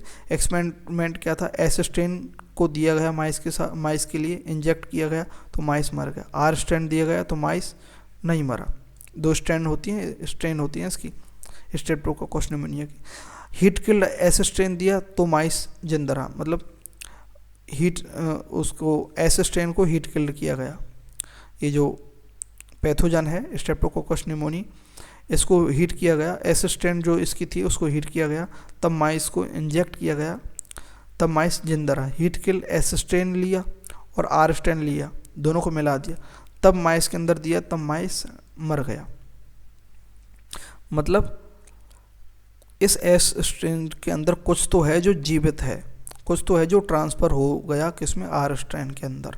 यहाँ से ये पता लग रहा है कि एस स्ट्रेन जो है उसके अंदर हीट किल किया, हीट किल करने के बाद भी वह बचा रह गया, लेकिन उस जो भी मटेरियल है इस एस स्ट्रेन के अंदर जो क्या कर रहा है, वायरुलेंट है, जो डिजीज कॉज कर रहा है, माइस को मार रहा है, एस स्ट्रेन के अंदर जो भी है, ठीक है। अभी तक पता नहीं था क्या है, लेकिन जो भी मार रहा है वह हीट किल करने के बाद जो बाकी जो इसके अंदर बाकी जो कंपोनेंट है वो ख़त्म हो गए हीट किल करने के बाद, लेकिन वो कंपोनेंट डेड नहीं हुआ। लेकिन जैसे इसके साथ ये हीट किल्ड है, जैसे इसके साथ आर स्ट्रेन मिलाया हीट किल के साथ, तो आर स्ट्रेन के साथ मिलकर के ये स्ट्रेन का जो भी मटेरियल था, अभी नहीं पता है साइंटिस्ट को, वो इसके साथ मिलकर के एक्टिव हो गया और फिर माइस को मार दिया। यानी कि हीट किल करने पर भी वह जो कंपोनेंट था एस स्ट्रेन के अंदर जो डिजीज कॉज कर रहा था, निमोनिया कर रहा था माइस के अंदर और माइस को मार दे रहा था, वह हीट किल करने पर भी नहीं मर रहा था, नहीं ख़त्म हो रहा था। समझिए, तो यहाँ से पता चल रहा है कि जेनेटिक जो मटेरियल है वह जो है बहुत ज़्यादा स्टेबल होता है, ठीक है। He concluded that R strain bacteria hads somehow transferred from heat killed S strain bacteria by transfer of some transforming material, कुछ जो मटेरियल था due to it R strain able to form smooth mucus layer and becomes virulent. He assume this as genetic material, limitation genetic material unknown था, ठीक है। उसने ये मान लिया कि जो भी ट्रांसफ़र हो रहा है वह जेनेटिक मटेरियल है, वह है, लेकिन है क्या उसे नहीं पता। तो ये एक्सपेरिमेंट हुआ था। फिर उसके बाद क्या हुआ था, biochemical characterization of transforming principle का बायोकेमिकल कैरेक्टराइजेशन हुआ। कैसे जी, किसने किया, Avery, MacLeod and McCarty, ये 3 साइंटिस्ट थे। This was done by Avery, MacLeod and McCarty. They work to determine the biochemical nature of transforming principle. जो transforming principle था ग्रिफिथ का, उसकी क्या बायोकेमिकल नेचर की स्टडी करना, determine करना। They purified the biochemicals from the heat kill S strain, that is protein, RNA and DNA, and inject into the mice along with the S strain. उन्होंने S strain लिया, क्या उन्होंने, ये जो biochemical characterisation है ये किन्होंने दिया, Avery, MacLeod and McCarty. ये बात याद रखनी है। उन्होंने किया क्या, ये देखो, ये जो ऊपर लिखा हुआ है यहाँ पर बना हुआ है, हीट किल एस स्ट्रेन लिया, उसके अंदर क्या है, अलग अलग किया, प्रोटीन को अलग किया, RNA को अलग किया, DNA को अलग किया, फिर उसके बाद RNA को साथ में मिला करके बारी बारी से दिया। पहले हीट किल के अंदर क्या डाला हमने, RNA जो एंजाइम है वह RNA को डाइजेस्ट कर देगा, तब उसमें क्या बचेगा, DNA और प्रोटीन बचा, फिर एस स्ट्रेन को इसके साथ मिलाया और माइस को दिया, फिर माइस मर गया। तो इससे ये कन्फर्म हुआ कि इसमें RNA तो ट्रांसफ़र नहीं हो रहा है जेनेटिक मटेरियल के रूप में। एक बात ये कन्फर्म हो गई। फिर ये हीट किल्ड, इसमें फिर से क्या डाला, प्रोटीएज डाला। प्रोटीएज किसको डाइजेस्ट कर देगा, प्रोटीन को। तब इसके अंदर क्या बना, RNA एंड DNA बचा, तब R स्ट्रेन मिलाया इसके अंदर और फिर माइस को दिया, फिर भी माइस मर गया। तो इससे पता चला कि प्रोटीन भी जो है वह भी क्या है, जेनेटिक मटेरियल नहीं है, ठीक। उसके बाद क्या किया इन्होंने, DNA डाला इसके अंदर, DNA डाला तो DNA ये एंजाइम है, एज लग रहा है इनके पीछे, तो ये एंजाइम है RNA DNA, और एन एज, ये वाला जो है डीएनए, इसका मतलब है ये बहुवचन है ना, प्लूरल है ये, है ना। तो डीएनएज, तो डीएनएज डाला तब क्या डीएनए डाइजेस्ट हो गया, तो अब क्या बचा, आरएनए और प्रोटीन बचा। तब इसके साथ आर स्ट्रैंड मिलाया तो माइस जिंदा रहा था। इससे ये पता चला, क्या पता चला कि डीएनए क्या है, जेनेटिक मटेरियल है। किससे, biochemical characterization of transforming principle किन्होंने किया, एवरी मैक्लियोड और एमसी कार्टी ने किया था। समझ रहे हैं, इसलिए ये चैप्टर 2 पार्ट में करेंगे हम, मतलब बड़ा है ये, याद रखने की बात है, इसको समझने में तो आसान है। The transformation happen only when DNA was used, ठीक है। तो वही बात है, वो अब यहाँ लिखी हुई है। They also found that presence of protease and RNase does not have any effect on the transformation, but presence of DNAs inhibited यानी रोक देता है the transformation, ठीक है। thus they concluded that DNA is hereditary material, hereditary मतलब जो transfer हो रहा है, समझे ना। हेरिडेटरी यहाँ क्यों यूज लिया, क्योंकि उससे ट्रांसफ़र हो रहा है। इनहेरिटेड कब यूज लेंगे, जो माइस के कंडीशन में लेंगे। यहाँ डीएनए के रूप में, क्योंकि जो स्ट्रेप्टोकोकस न्यूमोनिया है उससे जा रहा है, तो डीएनए हेरिडेटरी मटेरियल, ठीक है। तो यहाँ से ये पता चला कि डीएनए क्या है, एक प्रकार से हेरिडेटरी मटेरियल है या फिर जेनेटिक मटेरियल है। लेकिन अभी तक क्या है, साइंटिस्ट इस बात पर ध्यान नहीं दे रहे थे, मतलब इतना वो नहीं थे। फिर आए थे हर्शे एंड चेस, ये 2 साइंटिस्ट थे, इन्होंने एक्सपेरिमेंट किया और क्या दिया, अनइक्विवोकल प्रूफ दिए, यानी कि उसके बाद कोई जवाब ही नहीं रहा किसी के पास कि भाई ये ऐसे कैसे हो सकता है, मतलब ऐसा अनइक्विवोकल, उसके अगेंस्ट कुछ बोल नहीं सकते, ठीक है। प्रूफ दिया हर्शे एंड चेस एक्सपेरिमेंट ने। Alfred Hershey and Martha Chase 1952 work on bacteriophage पर वर्क किया। बैक्टीरियोफेज कौन से होते हैं, ये वायरस होते हैं विच, सीधे जानते हो, वायरस जो क्या है बैक्टीरिया को अफेक्ट करते हैं। हर्शे एंड चेस यानी बैक्टीरिया को ही वो करते हैं, बैक्टीरिया के ऊपर ही अटैक करते हैं, या फिर बैक्टीरिया उनके लिए होस्ट होता है, उसे बैक्टीरियोफेज बोलते हैं। Hershey and Chase wanted to find the chemical nature of genetic material either DNA और प्रोटीन, ठीक है, ये जानना चाहते थे। They use radio active phosphorus and sulphur for radio active labelling. अब देखो फॉस्फोरस किस में होगा बताओ, डीएनए में होगा। सल्फर किस में होता है, प्रोटीन में होता है, प्रोटीन में सल्फर होता है। तो इन्होंने क्या लिया, रेडियो एक्टिव फॉस्फोरस लिया और सल्फर लिया फॉर रेडियो एक्टिव लेवलिंग के लिए, उससे बिल्कुल पता चल जाएगा आगे। तो रेडियो एक्टिव फॉस्फोरस यूज किया किसके लिए, डीएनए के लिए, और रेडियो एक्टिव सल्फर यूज किया फॉर लेवलिंग प्रोटीन के लिए। ये कैसे किया, देखो इन्होंने क्या किया, वायरस को ग्रो करवाया। 2 मीडियम बनाए इन्होंने, एक मीडियम है, ये पेट्री डिश है मान लेते हैं, इसमें क्या है रेडियो एक्टिव फॉस्फोरस है, इसमें रेडियो एक्टिव सल्फर है। दोनों में वायरस डाल दिए, यहाँ पर भी ये वायरस ग्रो करवाए। Grow virus on medium containing radio active sulphur पर करवाए। Now virus have radio active protein and normal DNA. तो ये वाला जो वायरस होगा, जो सल्फर रेडियो एक्टिव सल्फर था जिस पेट्री डिश में, उसमें वर्क करवाए। इसमें क्या है, प्रोटीन तो क्या हो गई, प्रोटीन रेडियो एक्टिव हो गई, और डीएनए तो नॉर्मल है क्योंकि इसमें फॉस्फोरस नहीं। और ये दूसरी जो पेट्री डिश है जिसमें फॉस्फोरस रेडियो एक्टिव है, इसमें प्रोटीन नॉर्मल है और डीएनए रेडियो एक्टिव है। ये बात समझ में आई ना, ठीक है। इन्फेक्शन करवाया, मतलब है ना, allow infection to E coli bacteria, E coli bacteria पर डाले ये बैक्टीरियोफेज। तो क्या देखा, डालने के बाद ब्लेंडिंग कर दिया, मतलब हिला दिया, मिला दिया। It detach viral particles envelope from bacterial cells, blend कर दिया, ठीक है। उसके बाद क्या किया, सेंट्रीफ्यूगेशन किया। Bacterial cells separated from container, then check the presence of radio active sulphur in bacterial cell, ठीक है।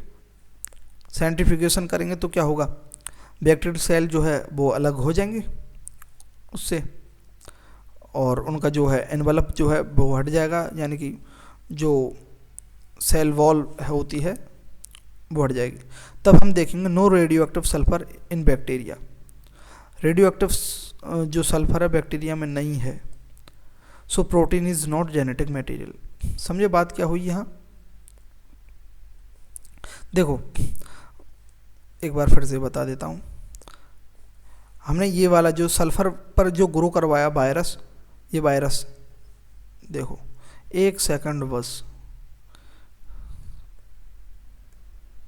ठीक है। तो ये क्या है? वायरस है और ये पेट्री है ना, ये वायरस है। और इस पेट्री डिश के अंदर ये जो पिंक कलर है ये क्या है? रेडियो एक्टिव क्या है? ये सल्फर है।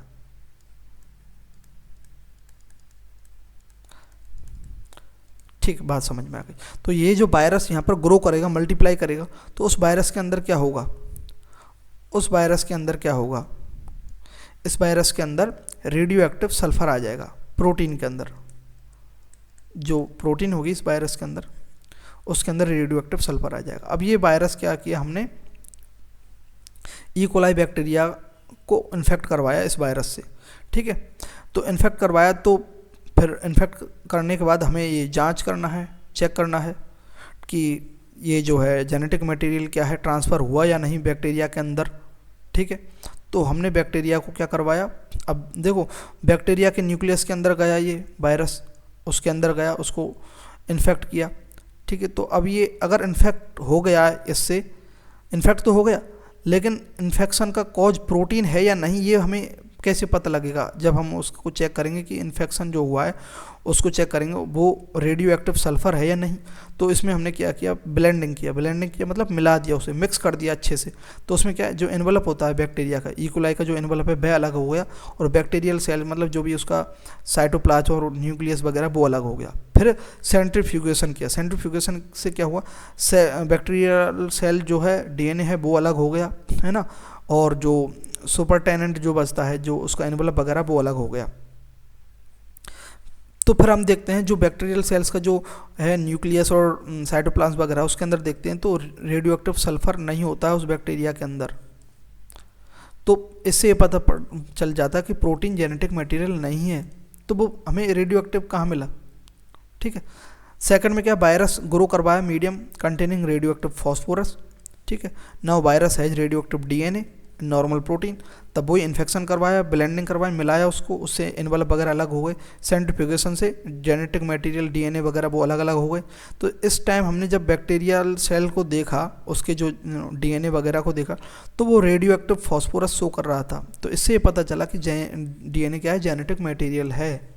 समझे बात को? ये देखो, ये एक्सपेरिमेंट यहाँ डायग्राम से बताया है। प्रोटीन है, रेडियो एक्टिव सल्फर है, लेवल प्रोटीन है, इन्फेक्शन करवाया बैक्टीरियल सेल्स के अंदर, ब्लेंडिंग की, मिला दिया उसे अच्छे से, सेंट्रीफ्यूगेशन करवाया, उससे अलग अलग हुए। तो रेडियो एक्टिव सल्फर जो है detect cell, radio active sulphur जो है डिटेक्ट इन सुपरटेनेंट। सुपरटेनेंट यानी जो बचा रह जाता है नीचे का एनवलप वगैरह में, उसमें सुपरटेनेंट के अंदर जो है रेडियो एक्टिव सल्फर देखा गया, यानी कि बैक्टीरियल सेल्स के अंदर नहीं देखा गया। No radio active detect in cell, radio active sulphur detect in supernatant, ठीक है। इसके बाद दूसरे में क्या? फास्फोरस वाला रेडियो एक्टिव वाला वायरस लिया, उसको इन्फेक्ट करवाया ई कोलाई के अंदर, ई कोलाई फिर ब्लेंड किया, फिर सेंट्रीफ्यूगेशन से सारे पार्टिकल्स जो हैं उसके अलग अलग हो गए। फिर हमने देखा उसका, ठीक है, एनवलप से अलग। तो रेडियो एक्टिव फास्फोरस डिटेक्ट हुआ सेल के अंदर। No radio activity detect in सुपरटेनेंट। सुपरटेनेंट जो होता है, जो बचा कुचा होता है, उसके अंदर कोई भी रेडियो एक्टिविटी नहीं देखी, क्योंकि उसके अंदर प्रोटीन है, नॉर्मल प्रोटीन। तो ये है हर्षेचेज प्रॉपर्टीज ऑफ जेनेटिक मटेरियल देखते हैं। तो यहाँ तक हर्षेचेज का जो है हमारा एक्सपेरिमेंट हो गया। Property of genetic material, it should be able to generate its replica. तो जेनेटिक मटेरियल के अंदर रेप्लिकेशन हो सकता है ना, केमिकली और स्ट्रक्चरली क्या होगा भाई? स्टेबल होगा। देखो केमिकली कैसे, उसको हमने हीट किल्ड भी कर दिया है ना, फिर भी उसकी स्ट्रक्चर और केमिस्ट्री चेंज नहीं हुई, है ना। तो केमिकली स्टेबल होना चाहिए। अगर केमिकली स्टेबल नहीं होगा, स्ट्रक्चरली स्टेबल नहीं होगा, तो आगे कैसे ट्रांसफ़र होगा? It should provide the scope for the slow change. Slow change होना चाहिए mutation that are required for evolution, धीरे धीरे चेंज होना चाहिए। अब देखो हम आज जो बने हैं मिलियंस ऑफ ईयर्स में जा कर के हम बने हैं ह्यूमंस एप से, है ना। तो ये क्या है, धीरे धीरे म्यूटेशन हुआ। और हमसे 200-300 साल पहले वाले लोगों को देखो और हमको देखो, कि किस में ज़्यादा स्ट्रेंथ है बताओ, हम में या उनमें? हम ज़्यादा स्ट्रॉन्ग हैं उनके मुकाबले। क्यों? क्योंकि आज जितने भी वायरस वगैरह हैं वो उस टाइम नहीं थे। अगर उस टाइम का व्यक्ति इस टाइम में आ जाए तो वह जल्दी ही मर जाएगा बीमार होकर के। हमारी जो है इम्यूनिटी उनके मुकाबले थोड़ी सी अच्छी है। अब जैसे अंडमान निकोबार जो द्वीप समूह उन पर जो लोग रहते हैं उनकी इम्यूनिटी जो है उनके एरिया के हिसाब से तो ठीक है, लेकिन यहाँ पर अगर वो आएंगे इस वातावरण में वो जी नहीं पाएंगे, जल्दी से उनके फेफड़े ख़राब हो जाएंगे, जल्दी से सारे डिजीज लग जाएंगी। हमारे अंदर तो वैक्सीन्स वगैरह लगी हुई हैं सब कुछ, ठीक है। It should be able to express itself in the form of Mendelian character, Mendelian character के रूप में एक्सप्रेस होना चाहिए, ठीक है। मेंडेलियन कैरेक्टर क्या थे वो हम देख चुके हैं। Reason why genetic material is not protein, protein genetic material क्यों नहीं है? By rules of base pairing complementarity both DNA and RNA have ability to replication. Protein के अंदर रेप्लिकेशन नहीं होता, but protein does not have this property, protein के पास ये प्रॉपर्टी नहीं है, so protein can't be genetic material, replication ही नहीं हो सकता। डीएनए और RNA a genetic material comparison, DNA RNA दोनों रेप्लिकेशन कर सकते हैं, लेकिन डीएनए क्यों है जेनेटिक मटेरियल, ठीक है। क्यों है? क्योंकि DNA is structurally more stable then RNA because of double standard nature of DNA. DNA के अंदर डबल स्टैंडर्ड होता है। It if two strand separate by heating then they come together again on appropriate condition। अगर separate भी कर दे और एक अलग कंडीशन अच्छी सी अप्रोप्रिएट उनके अनुसार कंडीशन लाए तो फिर से वो एक साथ में आ जाएंगी डीएनए की। लेकिन आरएनए के पास तो एक ही स्टैंड है। डीएनए केमिकली मोर स्टेबल है आरएनए के कंपेरिजन में, और मोर रिएक्टिव है आरएनए। आरएनए क्या है? मोर रिएक्टिव है, लेस स्टेबल है, बहुत जल्दी रिएक्ट करता है आरएनए, तभी तो प्रोटीन बना देता है, ठीक है। बिकॉज आरएनए के पास क्या है, सेकंड कार्बन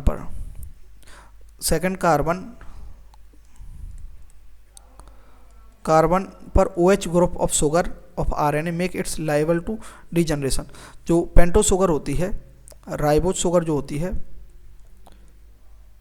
फर्स्ट ये सेकंड HOH, यहाँ पर ये सेकंड कार्बन है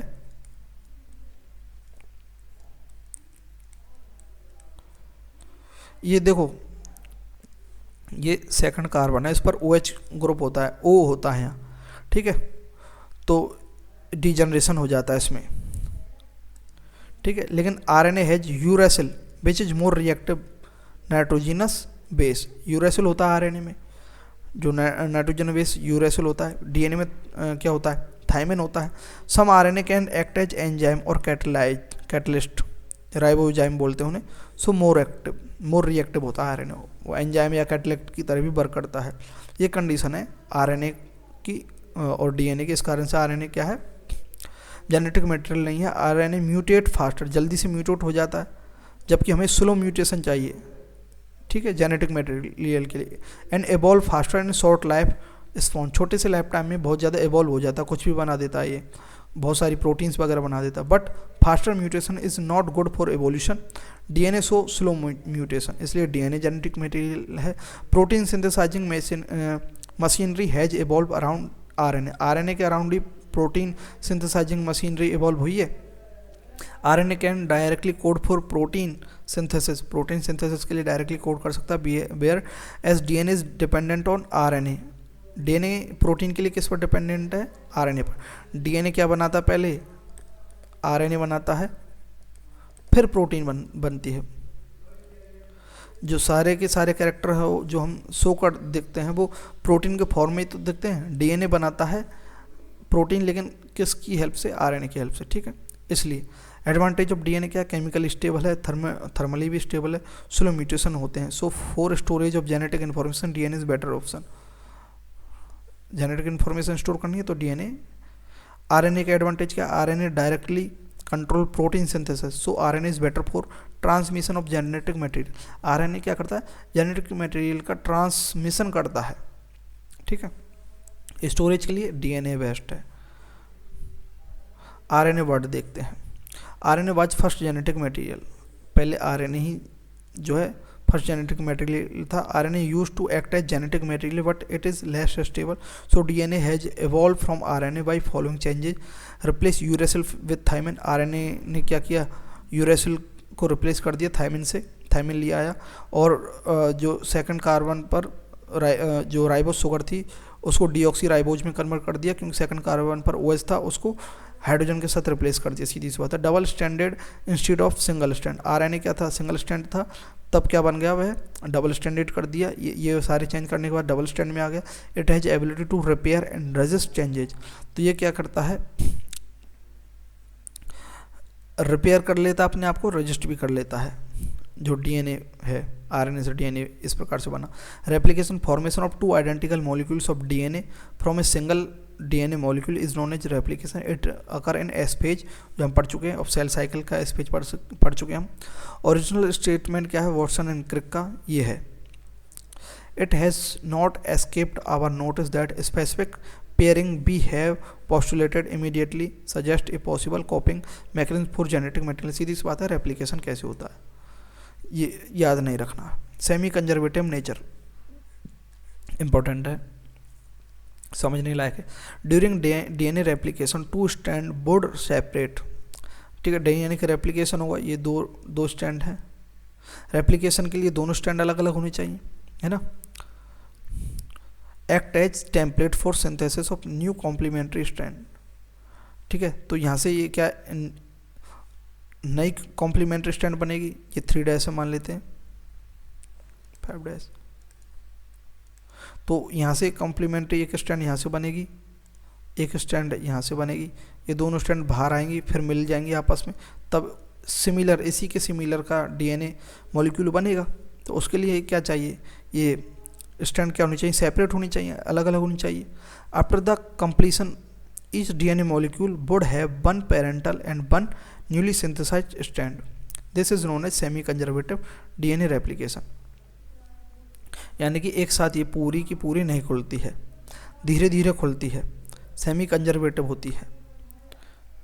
समझे या नहीं. यानी कि जैसे ये दो, इस लाइन का सबका कहने का मतलब ये है कि सेमी कंजर्वेटिवली खुलती है, आधी, पूरी नहीं खुलती. जैसे ये पूरा है, जैसे ये पूरी जो है डीएनए है, ये हेट्रोक्रोमेटिन है. ठीक है, फिर यहाँ से क्या है,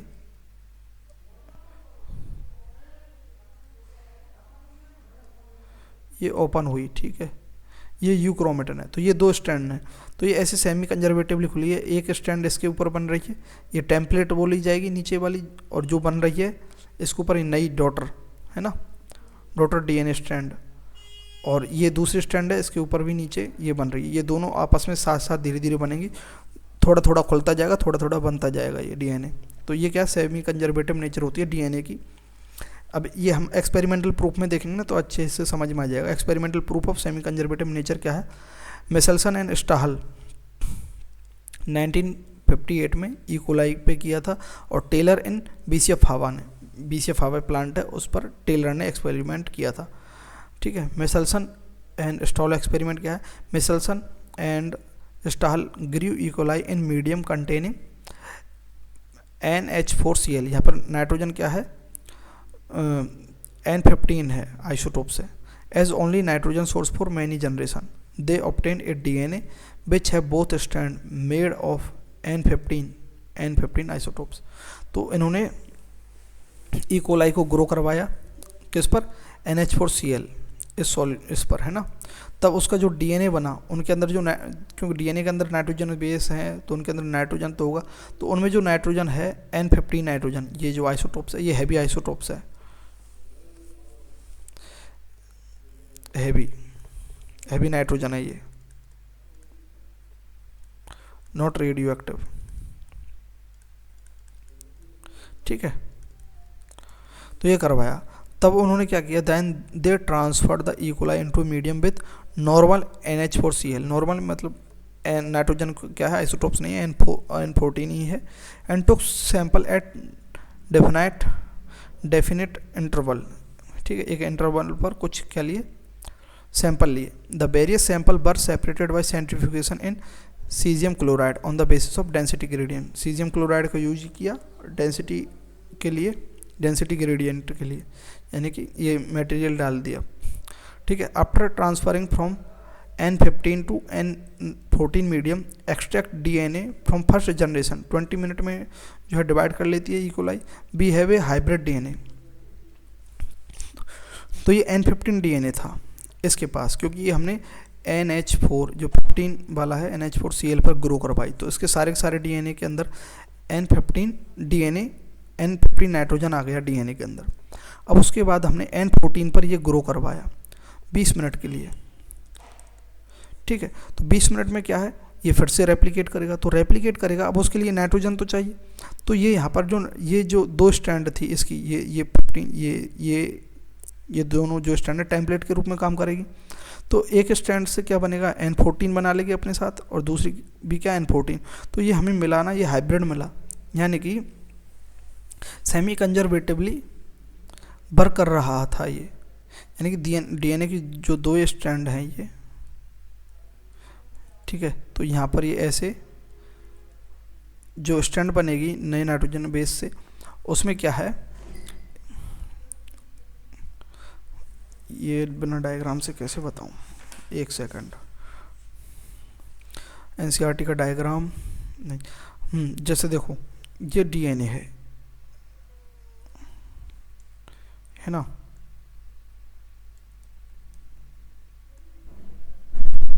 ठीक है। ये स्टैंड खुल गई है ना, स्टैंड खुल गई, तो एक यहाँ पर अपनी कॉपी बना रही है,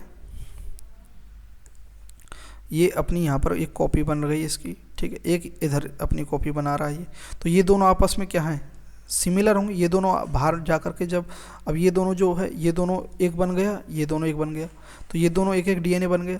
तो इसमें पहली वाली तो ये क्या N15 की है, और दूसरी क्या नई जो मीडियम पर ग्रो हो रहा है N14 वाले मीडियम पर, तो एक स्टैंड क्या होगी, 14 वाले नाइट्रोजन जो रख रहा है उसके बेस पेयर वो होगी। तो इसमें क्या है, ये जो DNA बाद में पूरा खुल करके हमें अलग से प्राप्त होगा, तो उसमें क्या है, इस प्रकार से दो स्टैंड प्राप्त होंगे अलग अलग, जो क्या होंगे, हाइब्रिड होंगे, हाइब्रिड DNA होगा ये, यानी कि उसमें आधी तो किसी होंगी N14 की और आधी N15 DNA की होंगी, समझे। तो इस प्रकार से सेमी कंजर्वेटिव है। N14 light DNA, N15 N14 hybrid DNA है। ये हमें कैसे पता चला, जब हमने सेंट्रीफ्यूगेशन किया सीजियम क्लोराइड डाल करके, तो जो ज़्यादा हैवी DNA था वो नीचे बैठ गया और लाइट DNA था ऊपर हो गया, और हाइब्रिड बीच में रह गया। इससे हमें पता चला, ठीक है। पहले हमने क्या प्राप्त किया, हैवी DNA किस पर ग्रो करवाया हमने, वो N15 पर, जब हमने उसमें से केवल N15 वाला एक्सट्रैक्ट कर लिया। फिर 20 मिनट तक हमने N14 वाले मीडियम पर ग्रो करवाया। फिर 20 मिनट के बाद हमने फिर उसको एक सैंपल को टेस्ट किया, तो हमें क्या मिला, हाइब्रिड मिला बीच का, ठीक है। तो ऐसे फिर उसके बाद और ज़्यादा हमने जब किया तो N15 N14 हाइब्रिड ही मिला, लेकिन यहाँ कम अमाउंट में जो है हाइब्रिड मिला हमें। फिर उसके बाद हमें लाइट DNA ही मिल गया। ज़्यादा बार ग्रो करवाएंगे वो धीरे धीरे वो जो है स्ट्रैंड जो है कम होती जाएंगी N15 की, क्योंकि N15 है नहीं मीडियम में। DNA extracted after another generation 40 minute have equal amount of hybrid and light DNA। Hybrid और लाइट DNA का इक्वल अमाउंट मिला, यानी कि दो स्टैंड थे, ये हाइब्रिड है, ठीक है। ये हाइब्रिड है। इसको फिर से हमने ये 20 मिनट के बाद बना था, किससे बना था, इससे, ठीक है। अब इसको हमने और ग्रो करवाया, तब हमें क्या मिला, अब देखो इसकी ये दो जो स्टैंड हैं लाइट DNA स्टैंड जो हैं, तो इनमें क्या होगा, देखो ये हमारे पास लाइट ही है, तो एक तो इसके साथ बनेगी, एक इसके साथ बनेगी, तो एक तो देखो ये पूरा लाइट का बनेगा, एक क्या बनेगा, ये हाइब्रिड बनेगा, एक फिर से एक लाइट का बनेगा और एक ये हाइब्रिड बनेगा। तो देखो दो हाइब्रिड दो लाइट मिले हमें। फिर और फर्दर करवाएंगे इनके साथ, तो देखो यहाँ पर और फर्दर करवाएंगे तो ये लाइट के मिले दो, तो और दो हमें क्या मिल गए, हाइब्रिड मिल गए।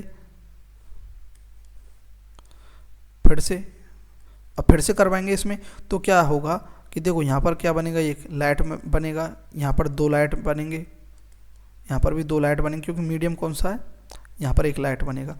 और फिर से यहाँ पर क्या है, यहाँ पर क्या है, ये हाइब्रिड, ये एक हाइब्रिड 2 हाइब्रिड बनेंगे।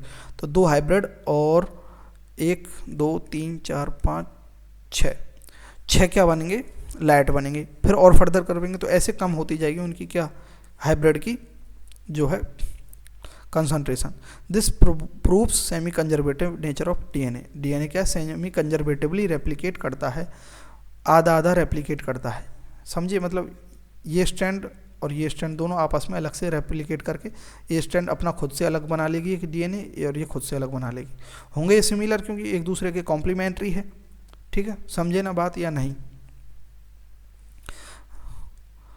इकोलाई फर्स्ट में हैवी 100% लिए, 0 मिनट पर हमने रखा, फिर 20 मिनट के बाद 100% हाइब्रिड मिले हमें, फिर सेकेंडली हमने फिर 40 मिनट पर करवाया, हर 20 मिनट में जो है रेप्लिकेट करता ही कोलाई। 50 मिनट में 50% हाइब्रिड, यानी कि 2 हाइब्रिड और 2 लाइट मिले थे, अभी देखा था। फिर 60 मिनट में हमें क्या मिले, 2 हाइब्रिड 6 लाइट मिले थे ना, तो यानी कि 25% हाइब्रिड और 75% लाइट। फिर और करवाया, 80 मिनट तक करवाया, 4th जनरेशन, उसमें 12.5% हाइब्रिड और 87.5% लाइट मिले। तो ये इस प्रकार से जो है हाइब्रिड की कंसंट्रेशन कम होती जाएगी। तो इससे पता चला कि वह सेमी कंजर्वेटिवली रेप्लिकेट करता है। Very similar experiment perform by Taylor and colleagues. Taylor और उसके जो कॉलीग्स थे, उसके साथ काम करने वाले थे, उन्होंने BCF हवा पर किया था। They use radio active thymidine to detect distribution. Radio active thymidine की ली थी उन्होंने। This experiment prove that the DNA in chromosomes also replicate semi conservative. तो क्रोमोसोम के अंदर जो डीएनए है वह भी सेमी कंजर्वेटिवली रेप्लिकेट करता है, यानी कि ये क्या थी, यूकैरियोटिक सेल थी BCF हवा, वो क्या थी, प्रोकैरियोटिक। तो दोनों में हमें पता चला कि सेमी कंजर्वेटिवली ही रेप्लिकेट करता है। Tool for DNA replication process, DNA template. DNA replication के लिए क्या चाहिए, डीएनए टेम्पलेट, यानी कि 2 डीएनए की जो स्ट्रैंड है, तो एक स्ट्रैंड, हर स्ट्रैंड क्या टेम्पलेट की तरह वर्क करेगी। एंजाइम क्या चाहिए, डीएनए पॉलीमरेज चाहिए, डीएनए लाइगेज चाहिए जोड़ने के लिए, डीएनए हेलिकेज चाहिए हेलिकल रूप में बनाने के लिए, और आरएनए प्राइमेज चाहिए, ठीक है। DNTP, deoxyribonucleotide triphosphate, it has dual function. DNTP चाहिए ट्राइफॉस्फेट के साथ, ये क्या करेगा, एक तो serve as energy providing source, energy तो प्रोवाइड करेगा। They act as substrate use for polymerization, और सबस्ट्रेट की तरह भी वर्क करेगा। ये बात याद रखनी है डीएनटीपी की। डीएनटीपीज जो हैं, डीऑक्सीराइबोन्यूक्लियोसाइड ट्राइफॉस्फेट, ये डुअल फंक्शन करते हैं, एनर्जी भी प्रोवाइड करते हैं और सबस्ट्रेट की तरह भी वर्क करते हैं, जो पॉलीमराइजेशन में यूज होता है। ये बात याद रखनी है। और डीएनए प्राइमर्स क्या है, it is a single strand होती है nucleic acid to start the production of DNA RNA primer. They require because DNA polymerase can only extend the existing nucleic acid. Ori का ही वो आ रहा है क्या, origin of replication, it is the region where the replication start. Mechanism कैसे होती है, पहले अनजिपिंग होती है, जैसे डीएनए ऐसे होता है ना, तो अनजिपिंग होती है, ये डीएनए ऐसे खुलेगा, ऐसे, समझे, ऐसे, ये अनजिपिंग हो गई। अनजिपिंग होगी, या फिर अनबाइंडिंग, अनजिपिंग और separation of 2 strand can be done by DNA helicase. DNA helicase enzyme unzipping करता है। DNA can not be separated in its entire length, पूरी लेंथ के साथ एक साथ पूरा जो सेपरेट नहीं कर सकते। क्यों, due to very high energy require, एक तो बहुत ज़्यादा एनर्जी रिक्वायर होगी उसको अलग करने के लिए एक साथ, और दूसरा ये उलझ जाएगा, बड़ा बहुत है। द रेप्लिकेशन अगर within a small opening of DNA helix known as replication fork, छोटी से जो है ओपनिंग में ही डीएनए क्या करता है, रेप्लिकेशन करता है, उसे ही रेप्लिकेशन फॉर्क बोलते हैं, ठीक है। जैसे ये डीएनए है, ये ओरिजिन ऑफ ओराई है, डीएनए हेलिकेज एंजाइम से ये देखो अनजिपिंग हो गई, ओपन हो गया। एडिशनल प्रूफ क्या है, single strand binding protein prevents reformation of hydrogen bond. SSB क्या करती है, हाइड्रोजन बॉन्ड को दोबारा बनने से रोकता है, ताकि वह अनजिपिंग रहे और उसमें रेप्लिकेशन हो जाए। टोपोआइसोमरेज प्रिवेंट सुपर कोयलिंग, ठीक है। यानी कि सुपर कॉलिंग से प्रोवाइड रोकता है टोपाइसोमरेज। एडिशनल पॉइंट है ना, ठीक है। ये देखो एडिशन ऑफ प्राइमर क्या करता है, DNA polymerase can not start replication, so we need primer and primase enzyme. RNA primer है, डीएनए पॉलीमरेज स्टार्ट नहीं कर सकता। आरएनए जो पॉलीमरेज है उसे प्राइमेज बोलते हैं। परफॉर्म टू फंक्शन, एक तो फॉर्म आरएनए प्राइमर, दूसरा स्टार्टिंग ऑफ रेप्लिकेशन को स्टार्ट कर पाता है, लेकिन डीएनए पॉलीमरेज ही रेप्लिकेशन करता है। स्टार्ट कौन करवाता है, आरएनए ये primase. DNA polymerase enzyme use dNTPs and extend nucleotide chain को एक्सटेंड कर देता है DNA polymerase reform polymerization only in one direction 3' to 5', ये बात याद रखनी है। डीएनए पॉलीमराइज जो है किस डायरेक्शन में पॉलीमराइज कर सकता है, polymerisation 5' to 3', due to this on one strand templates with polarity 3' to 5'। दो पोलरिटी में होता है, एक तो 3' डीएनए जो होता है ये इस प्रकार से होता है, अनजिपिंग करके बता रहा हूँ मैं। 2 स्टैंड है, इनको अलग अलग कलर से बना देता हूँ। ये मान लेते हैं ये जो है 3' to 5' है, और ये जो 5' to 3' है, और डीएनए पॉलीमरेज 5' to 3' में ही वर्क करेगा। तो वह कैसे चलेगा, अब ये तो क्या है 3' to 5' है, तो इसमें यहाँ 5' to 3' ऐसे चल जाएगा इधर, लेकिन नीचे वाली तो क्या है, नीचे वाली कैसी है, नीचे वाली में 5' to 3' में वर्क करेगा, तो इधर तो आएगी 3', इधर 5' है ये, तो इसमें वर्क नहीं करेगा, वो इसमें टूट कर चलेगा, तो ऐसे चलेगा 5' 3', ठीक है। क्यों, क्योंकि one stand template with polarity 3' to 5', जिसकी पोलरिटी है, रेप्लिकेशन इज कंटिन्यूस रेप्लिकेशन हो रहा है इसमें। The DNA strand form by it is known as leading strand, इसे क्या बोलेंगे, लीडिंग स्टैंड बोलेंगे, ठीक, जिसमें कंटिन्यूस होता है। On the other stand template with polarity 5' to 3', जिस ये वाइट वाले की 5' 3' है polarity, the replication is discontinuous replication होता है। The DNA strand form by it's known as lagging strand और ओकाज़की फ्रेगमेंट्स, ये छोटे छोटे फ्रेगमेंट्स के रूप में जो है डीएनए रेप्लिकेट बनेगा, इन्हें क्या बोलेंगे हम, लैगिंग स्टैंड है, ये लैगिंग स्टैंड है, या फिर ये जो फ्रेगमेंट्स के रूप में बने इन्हें क्या बोलेंगे, ओकाज़की फ्रेगमेंट्स बोलते हैं। Removal of primers and filling gap, removal of primer from both strand से प्राइमर को रिमूव करवाना। Gap filled by DNA polymerase से गैप फिल्ड हो जाता है। प्राइमर तो केवल स्टार्ट करवाता है पॉलीमराइजेशन, है ना। डीएनए लाइगेशन और ओकाज़की फ्रेगमेंट्स, अब ओकाज़की फ्रेगमेंट्स यानी कि जो छोटे छोटे फ्रेगमेंट्स बने हैं किस स्टैंड पर, 5' to 3' स्टैंड, जो ये 5' to 3' स्टैंड है वाइट वाली, इस पर बनेंगे, क्योंकि पॉलीमरेज जो है डीएनए पॉलीमरेज 5' to 3' में ही इसी डायरेक्शन में जो है पॉलीमराइजेशन करता है। तो उन फ्रेगमेंट्स को डीएनए लाइगेज की मदद से जोड़ दिया जाता है। After above the DNA fragments present on lagging stand, उन्हें क्या बोलते हैं, ओकाज़की फ्रेगमेंट्स बोलते हैं। Combined bye DNA ligase, now DNA replication complete, और डीएनए रेप्लिकेशन कंप्लीट हो जाता है। अब आता है हमारा ट्रांसक्रिप्शन। काफ़ी हो गया, ट्रांसक्रिप्शन और कर लेते हैं, ठीक है, या फिर नेक्स्ट लेक्चर में ही देखें ट्रांसक्रिप्शन थोड़ा समझने वाला है, तो इसे हम नेक्स्ट लेक्चर में भी ले लेंगे ट्रांसक्रिप्शन को, और सारा जो है चैप्टर कंप्लीट कर लेंगे, ठीक है। तो यहाँ तक के लिए थैंक यू। ट्रांसक्रिप्शन वो डीएनए से आरएनए बनाएंगे हम, है ना।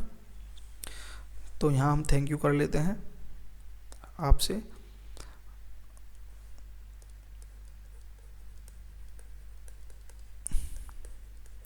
प्रयास किया है, प्रयास ही कर सकते हैं, नो वन इज़ परफेक्ट, कोई भी परफेक्ट नहीं होता है, और देखते हैं। Thank you.